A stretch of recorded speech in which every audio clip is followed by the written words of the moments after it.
Assalamualaikum warahmatullahi wabarakatuh. Perkenalkan kami dari kelompok 9 dengan saya Selviana Nita Rahayu dan rekan saya Nafifah Al-Fauz. Di sini kami akan menyelesaikan tugas ujian akhir semester yang diampu oleh Ibu Umi Hani MPDI. Selamat menyaksikan.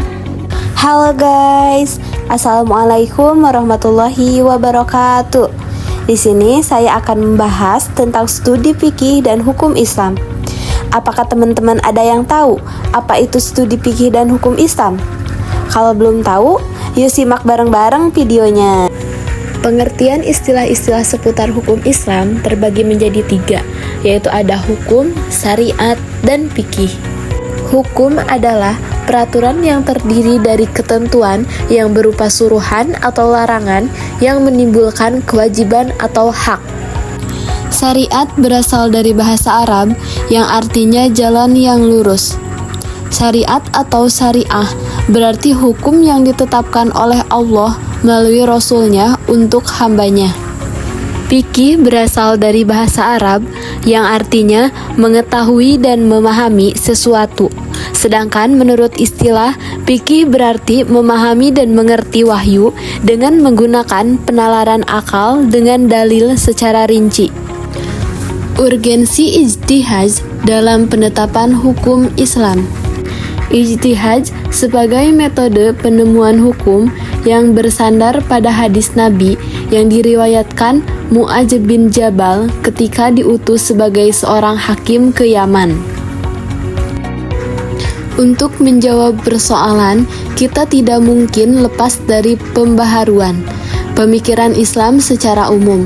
Dalam hal ini, ditemukan 2 pendekatan oleh para pakar, yakni pendekatan melalui analisis tekstual dan pendekatan sosiohistoris. Mazhab fikih dan metodologi hukumnya. Secara bahasa, mazhab berarti pendapat, kepercayaan, ideologi, doktrin, ajaran, paham aliran. Sedangkan dari istilah, mazhab bisa berarti komunitas yang memakai paham tertentu dan membentuk sebuah kelompok yang khas.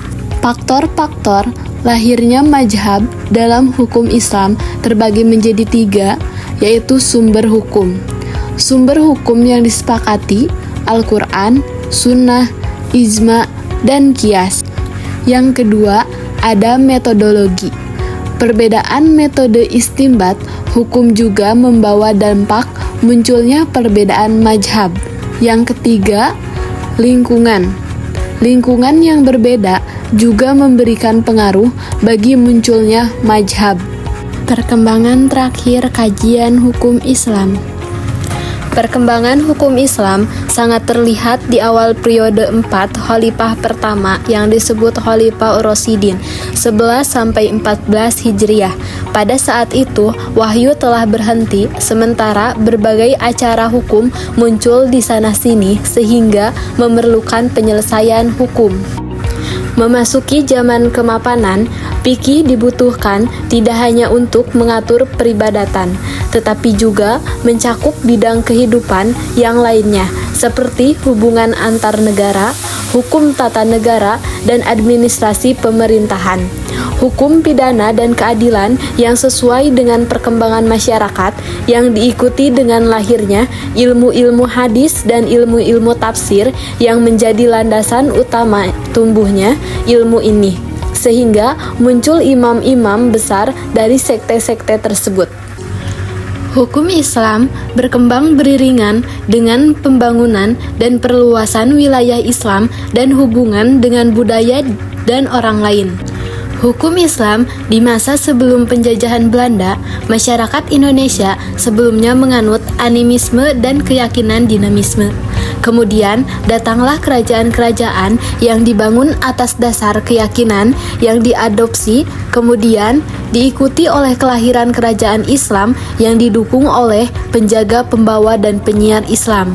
Hukum Islam di saat kemerdekaan 1945, selama kemerdekaan, hukum Islam menyetujui 2 periode. Pertama, penerimaan hukum Islam sebagai berasal persuasi. Kedua, periode penerimaan hukum Islam sebagai berasal resmi. Hukum Islam di masa Indonesia modern, kemerdekaan Indonesia adalah titik balik bagu penerapan hukum Islam. Negara Kesatuan Republik Indonesia menawarkan kebebasan kepada Muslim untuk mempraktikkan Islam. Hukum nasional Indonesia didasarkan pada filosofi Pancasila, nilai-nilai keragaman harus dipertahankan, terutama keyakinan agama. Oke teman-teman, itu sedikit penjelasan mengenai studi fikih dan hukum Islam. Terima kasih sudah menyimak dengan baik. Wassalamualaikum warahmatullahi wabarakatuh.